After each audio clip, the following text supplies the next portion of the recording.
ونستغفره ونؤمن به ونتوكل عليه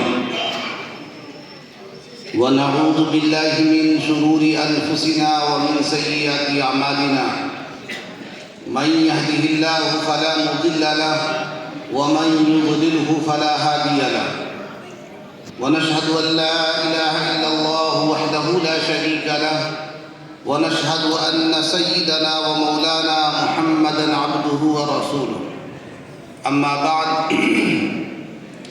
فقد قال الله تبارك وتعالى في القرآن المجيد أعوذ بالله من الشيطان الرجيم بسم الله الرحمن الرحيم اقرأ باسم ربك الذي خلق خلق الإنسان من علق اقرأ وربك الأكرم الذي علم بالقلم علم الإنسان ما لم يعلم صدق الله العظيم قال النبي صلى الله عليه وسلم تركت فيكم أمرين لن تضلوا إن تمسكتم بهما كتاب الله وسنتي أو كما قال عليه الصلاة والسلام. معزز سامعین، اسٹیج پر رونق افروز علماء کرام و شعراء اعظام اور دور دراز سے تشریف لائے ہوئے مہمانان اعظام اور اس گلشن کے طالبہ اور طالبات اور جملہ اساتذہ کرام، بڑی خوشی اور مسرت کی بات ہے کہ ہم اور آپ ایک پر نور موقع اور جلسے پر شریک ہوئے ہیں.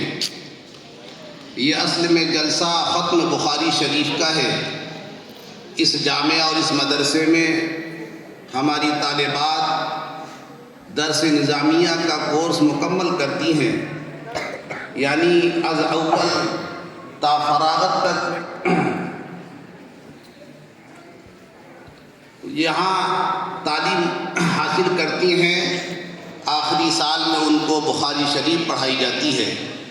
اس کی تکمیل ابھی ہمارے مخدوم و مکرم مہمان اعظام فرمائیں گے. تھوڑی دیر کے لیے مجھے وقت دیا گیا ہے، مختصراً 25 منٹ کا. میں اسی میں آپ کے سامنے کچھ اس سے متعلق اور کچھ باتیں گوش گزار کروں گا.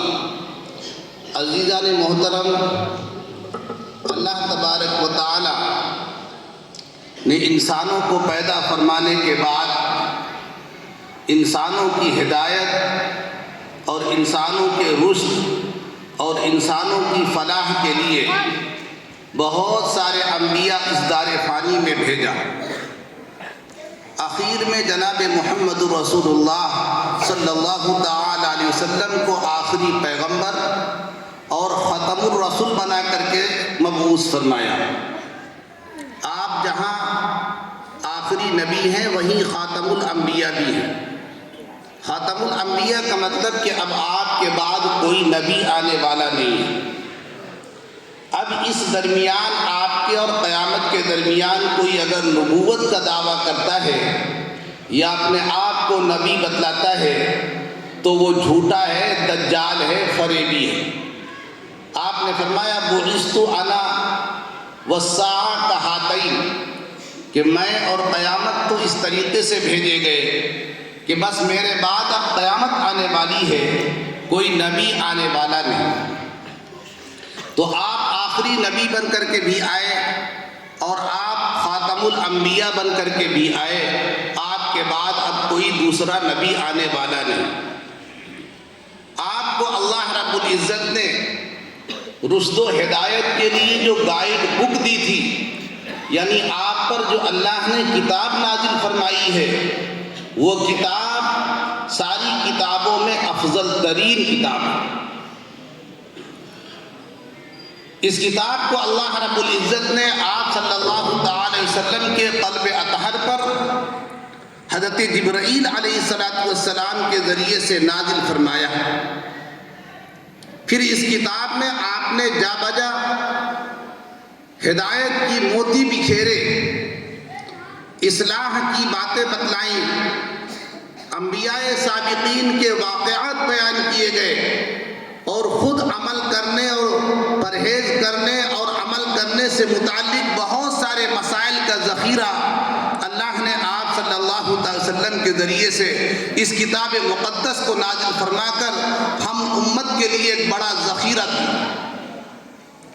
لیکن یہ کتاب کی ابتدا کس طریقے سے ہوتی ہے، آپ پر اللہ کی کتاب کا نزول کس طریقے سے ہوتا ہے، ذرا آپ غور کریں کہ وہ کتاب جو قیامت تک کے لیے راہبر، راہنما اور گائیڈ بک بن کر کے آنے والی ہے، جو اتر چکی ہے، وہ جس ذات اقدس پر اللہ نے نازل کیا، کس طریقے سے اس کا نزول ہوا اور کس طریقے سے اس کو شروع کیا۔ روایات میں آتا ہے کہ آپ صلی اللہ تعالی وسلم کو اللہ رب العزت نے بچپن ہی سے کچھ انوکھے انداز سے اٹھایا تھا۔ آپ کی تعلیم و تربیت اور آپ کی پرورش اللہ رب العزت نے اپنے ہی نگرانی میں فرمائی تھی۔ جس وقت آپ پیدا ہوتے ہیں، آپ مکے میں اپنی آنکھیں کھولتے ہیں تو مکہ شہر کا پورا ماحول پراگندہ نظر آتا ہے۔ وہاں بے حیائیاں عروج پر تھیں اور وہاں انسان سوزی کے بڑے سے بڑے المناک واقعات روز بروز پیش آتے تھے۔ یہ ان کے لیے ایک معمولی سی بات ہوتی تھی۔ چھوٹی چھوٹی باتوں پر صدیوں کی جنگیں چھڑ جایا کرتی تھیں، یہ ان کے لیے کوئی معنی نہیں رکھتا تھا۔ تو جناب محمد رسول اللہ صلی اللہ علیہ وسلم کو جب یہ ماحول راس نہیں آیا تو آپ اپنے گھر سے نکل کر کے غار حرا میں جایا کرتے تھے اور وہاں تنہائی میں رہ کر کے آپ اللہ کی عبادت کرتے تھے اور اس پراگندہ ماحول سے اپنے آپ کو بچائے رہتے تھے۔ اس لیے آپ گھر سے اپنا توشہ لیتے، کھانے پینے کا کچھ سامان لے لیتے اور جا کر کے غار حرا میں کئی دن گزارا کرتے تھے۔ پھر جب آپ کا توشہ ختم ہوتا پھر آتے، پھر لے جاتے، گویا کہ آپ کو یہ ہلچل اور یہ مکہ کا یہ ماحول اور مکہ کی یہ رنگینیاں اور مکہ کی چہل پہل یہ آپ کو راس نہیں آتی تھی۔ آپ خلوت نشینی کو پسند فرماتے ہوئے غار حرا میں پہنچ جاتے تھے۔ اسی غار میں جب آپ کی بعثت کا وقت آیا، آپ کی عمر شریف بھی 40 کے سے تجاوز کر جاتی ہے، اللہ رب العزت نے آپ پر قرآن مقدس یعنی وحی کے نازل کرنے کا انتخاب اسی غار کو فرمایا اور آپ اسی حال میں کہ اسی اسنا میں کہ اسی غار میں تھے کہ حضرت جبرائیل امین چند آیتیں لے کر کے آتے ہیں اور کہتے ہیں یا نبی اقرا، اے محمد اقرا، اے محمد تم پڑھو۔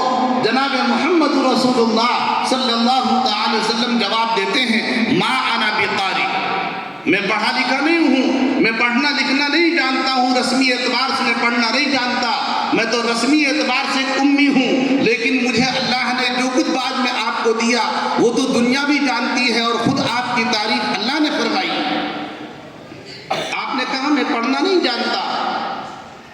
اس نے آپ کو آنے والے مہمان نے، آنے والے شخص نے جو حضرت جبرائیل تھے انہوں نے آپ کو دبوچا، سینے سے لگایا، لگانے کے بعد دور سے دابا، پھر چھوڑ دیا، چھوڑنے کے بعد پھر فرمایا یا محمد اقرا، اے محمد پڑھو۔ آپ کا پھر وہی جواب ہوا ما انا بقاری، میں پڑھا لکھا نہیں ہوں۔ تیسری بار ہوا، اس کے بعد پھر یہ آیت کریمہ نازل ہوتی ہے اقرأ بسم ربک الذی خلق، پڑھو اس رب کے نام سے جس نے پیدا کیا ہے۔ گویا کہ یہ پہلی وحی 550 سال کے بعد، کیونکہ حضرت عیسیٰ علیہ السلام کی دنیا سے اٹھائے جانے کے بعد یہ جو زمانہ گزرتا ہے 550 سال کا، یہ زمانے فترت کہلاتا ہے، یعنی اس زمانے میں کوئی نبی نہیں آیا، اس زمانے میں کوئی وحی نہیں اتری، وحی کا ایک سلسلہ ایک نورانی سلسلہ تھا، یہ منقطع ہوئے تقریباً 550 سال کا زمانہ گزر چکا تھا۔ بلکہ کھلے لفظوں میں کہو کہ زمین کا تعلق آسمان سے پورے طور پہ کٹ چکا تھا۔ وحی کیا ہے؟ وہی اللہ کا براہ راست فرمان ہے جو اہل دنیا پر اس کے پیغمبر کے قلب میں اترا کرتا ہے۔ یہ ایک کنیکشن ہے، یہ ایک تار ہے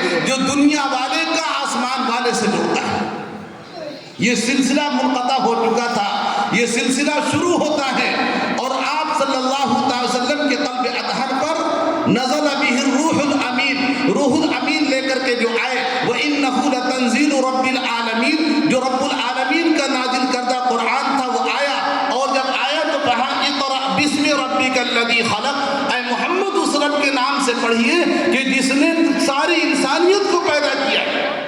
بے شک انسان کا کمال تو یہ ہے کہ وہ انسان، کامل انسان وہ ہوگا کہ جو اپنے خالق و مالک کو یاد رکھے۔ وہ انسان نہیں ہے جو اپنے خالق و مالک سے بہرہ غرق نہ رہے، بے بہرہ ہو جائے، بلکہ اس کو نہ پہچانے، غیر متعارف ہو جائے۔ انسان کی پہلی انسانیت کا یہ نقشہ ہے، اس کی انسانیت کی بڑی علامت ہے کہ جس نے اسے پیدا کیا ہے اسے ہمیشہ یاد رکھنا چاہیے۔ پہلی وہی آتی ہے جہاں پڑھنے کی بات آئی کہ پڑھو، اور پڑھو اس لیے کہ پڑھنے سے تمہیں پتہ چلے گا کہ ہمیں کس نے پیدا کیا، کیوں پیدا کیا، ہم کیوں دنیا میں آئے، کائنات کو کیوں سنوارا گیا، کائنات کو کیوں بنایا گیا، کائنات میں ہمیں کیوں لایا گیا، یہ ساری باتیں پتہ چلیں گی جبکہ تم آسمان کی نازل کردہ کتاب کو پڑھو۔ یہ کتاب، یہ انسانیت کو اپنا تعارف اور خود انسانیت کے لیے اپنے خالق و مالک کا تعارف کرانے کے لیے نازل ہوئی۔ انسان اپنے آپ کو پہچانے اور اپنے پالنہار کو پہچانے۔ اقرأ بسم ربک الذی خلق، پڑھو اس رب کے نام سے، اس رب کے نام سے پڑھیے۔ معلوم یہ پڑھا کہ جس پڑھنے میں رب کا تذکرہ نہ ہو، جس پڑھنے میں رب کا نام نہ لیا جائے تو وہ پڑھنا نہیں ہے، حقیقت میں قرات نہیں ہے، حقیقت میں تعلیم نہیں ہے۔ حقیقت میں تعلیم وہ ہے کہ جس میں رب کا نام ہے، جس میں پروردگار کو بتلایا گیا ہو، جس میں پروردگار کا تعارف کرایا گیا ہو، جس میں خالق و مالک کی باتیں بتلائی گئی ہو، اسی کو تعلیم کہتے ہیں۔ باقی وہ سب تعلیم نہیں ہے جس میں رب کی باتیں نہیں ہوتی۔ آپ کے اوپر جو پہلی آیت نازل ہوتی ہے تو فرمایا اقرأ بسم ربک الذی خلق، اس رب کے نام سے پڑھو۔ کون سا رب؟ کہ جس نے سب کو پیدا کیا، یہ زمین کو جس نے پیدا کیا، آسمان کو پیدا کیا، جس نے یہ جھرمٹ ستاروں کو پیدا کیا، یہ آفتاب و ماہتاب کے اندر روشنیاں جس نے دی، یہ دریا اور سمندر کے اندر طغیانیاں جس نے پیدا کی، کہ جس نے انسان کے اندر کروڑہ نعمتیں دے کر کے انسان کے باشعور منش بنا کر کے دنیا میں بھیجا، دیگر تمام مخلوقات سے اسے امتیاز دے کر کے ساری مخلوقات کے سردار بنا کر کے جسے پیدا کیا۔ ذرا تم تصور کرو، اسی رب کو یاد کرو جس رب نے ان تمام نقشوں کے بیچ ہم سب انسانیت کو یہ سرفرازی، ہم سب انسانیت کو یہ امتیاز بخشا ہے۔ جس نے رب، اس رب کے نام سے پڑھا، جس نے سب کو پیدا کیا، جس نے انسان کو بھی پیدا کیا، جس نے پرندوں کو بھی پیدا کیا، جس نے درندوں کو بھی پیدا کیا، اور انسان کے اندر نہ جانے کتنی نعمتیں ہیں اور کتنی اس کی ضروریات کی چیزیں ہیں، وہ سب جس نے پیدا کیا، ذرا پہلے اس کو یاد کرو، اس کا نام لے لو، اس کے نام سے پڑھو، پھر تمہارا سب بابرکت ہو جائے گا۔ جب اس کے نام سے ہوگا تمہاری ہر تعلیم متبرک ہو جائے گی۔ جب اس کا نام لے کر کے شروع کرو گے تمہیں ایک ایک حرف پر 10 نیکیاں دی جائیں گی۔ اسی کے نام سے تم پڑھتے جاؤ گے، قرآن کی ایک ایک آیت پڑھتے جاؤ گے، جنت کے درجات میں چڑھتے چلے جاؤ گے، جبکہ اس کے نام سے ہوگا۔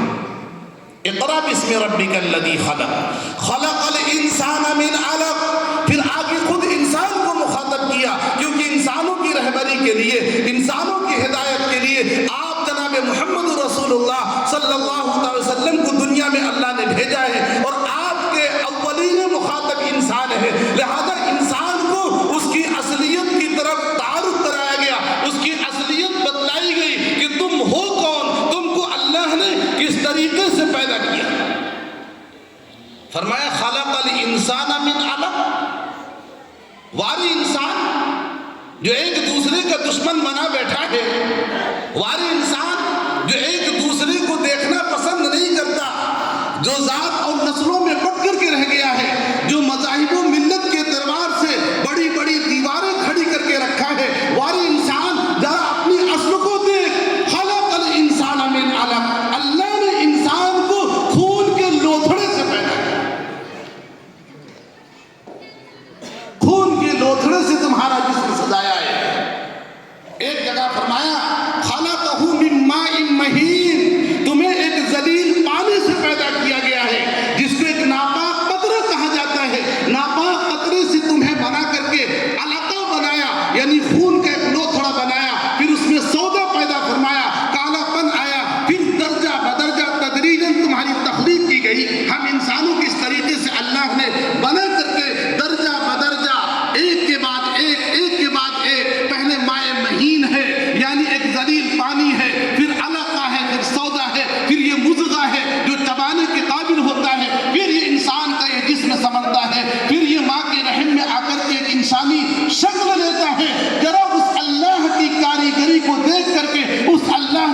بندوبست کیا اور تمہیں ایک انسان کی شکل دے دی.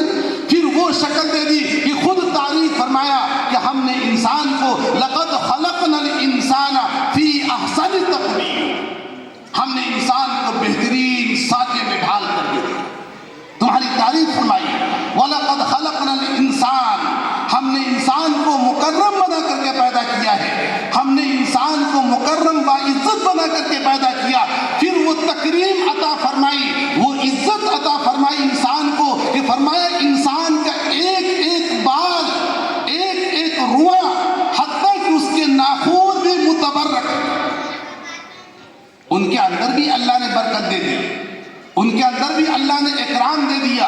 اس لیے علماء کا منع فرماتے ہیں کہ کاٹے ہوئے بال ادھر ادھر نہیں ڈالے جائیں گے، تراشے ہوئے ناخن ادھر ادھر نہیں ڈالے جائیں گے. انسان کا ہر جز مکرم ہے. انسان کی کسی چیز کی بیع شرع نہیں ہو سکتی. انسان اپنے بالوں کو کاٹ کر بیچ نہیں سکتا، یہ حرام ہے، حرام. انسان اپنے کاٹے ہوئے بالوں کے عوض کوئی سامان خرید نہیں سکتا، یہ حرام ہے، حرام. کیوں؟ اس لیے کہ اس کا ہر جز مکرم ہے. ہم نے انسان کو مکرم بنایا ہے، مکرم بنا کر کے ہم نے اس کو پیدا کیا ہے. لہذا اس انسان کی تکریم کی، اس کو تذلیل سے لیا، مائع مہین سے اس کی بنیاد ڈالی، پھر جب یہ بن کر کے آیا تو پھر اس کو مکرم بنا دیا. ہمیں ہر چیز کی تاریخ یہی بتلاتی ہے کہ پہلے ہمیں اپنے زانوئے تلمس تہ کرنے پڑیں گے، کسی کے سامنے ہمیں اپنے گھٹنوں کو تہ کرنا پڑے گا.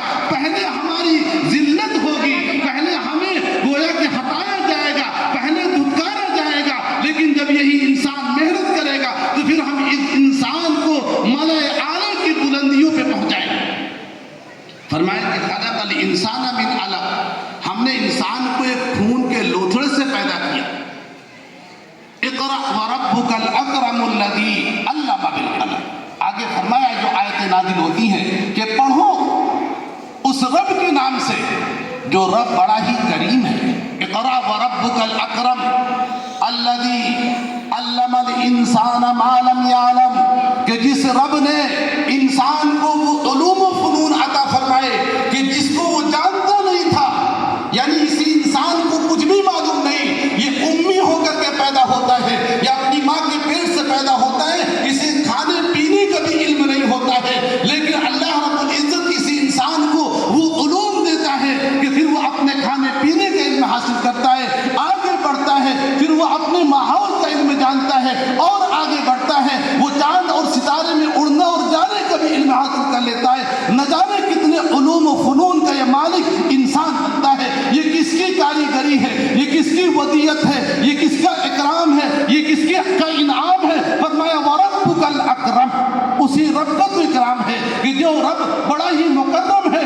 علم الانسان ما لم یعلم، جس نے انسان کو وہ چیزیں سکھلائی جو انسان کچھ جانتا بھی نہیں. عزیزان محترم، یہ آیت کریمہ ایک بڑا درس ہے. سب سے پہلے قرآن پاک کی نازل ہونے والی آیتوں میں یہی 5 آیتیں ہیں جو جناب محمد رسول اللہ صلی اللہ علیہ وسلم کے قلب اطہر پر نازل ہوتی ہیں. پہلے پیغام جو انسان کو دیا جاتا ہے وہ پڑھنے، تعلیم و تعلم کا دیا جاتا ہے. پڑھو، پڑھاؤ، علم حاصل کرو اور علم دوسروں کو سکھاؤ. یہ تمہاری ایک بنیاد ہے، اسی سے تم پہلے بھی چمکے ہو، آج بھی چمکو گے اور بعد میں بھی اسی ذریعے سے چمکو گے. تمہیں یہاں بھی عزت و سرفرازی اسی کی بنیاد پہ ہوگی اور اسی کی بنیاد پہ تمہیں آج بھی ہے اور کل بھی اسی کی بنیاد پہ عزت و سرفرازی ہوگی. وہ امت کہلانے کے قائل نہیں ہوگی کہ جس کے پاس قرآن کا علم نہ ہو. وہ امتی کہلانے کا حقدار نہیں جس کے پاس قرآن کی آیت اس کے سینے میں نہ ہو. فرمایا کہ وہ قلب تو مانند ویران گھر کے ہے کہ جس کے پاس قرآن کی آیتیں نہیں. ان الذی لیس فی جوفہ شیء من القرآن کالبیت الخرب، اللہ کے رسول صلی اللہ علیہ وسلم کے فرمان ہے. فرمایا کہ وہ شخص کہ جس کے قلب میں قرآن کی آیتیں نہ ہو وہ ویران گھر کی طرح، وہ ویران ویران گھر کی طرح ہے۔ اس لیے عزیزان محترم ہمیں تعلیم و تعلم کی طرف توجہ دینے کی ضرورت ہے۔ ہم خود پڑھیں، اس کی کوئی عمر نہیں ہے، اپنے بچوں کو تعلیم و تربیت کی طرف راغب کریں، قرآن کا علم سیکھیں، سکھائیں۔ آج بھی ہم قرآن کو اگر سینے سے لگائیں گے تو آج بھی ہمیں یہ بلندیوں کی طرف لے جائے گا۔ قرآن سے رشتہ توڑیں گے، قرآن ہمیں ذلیل و خوار کر دے گا۔ علامہ اقبال نے ہی کہا تھا، وہ معزز تھے زمانے میں مسلمہ ہو کر اور ہم خوار ہوئے تاریخ قرآن ہو کر۔ وما علینا الا البلاغ وآخر دعوانا ان الحمد للہ رب العالمین۔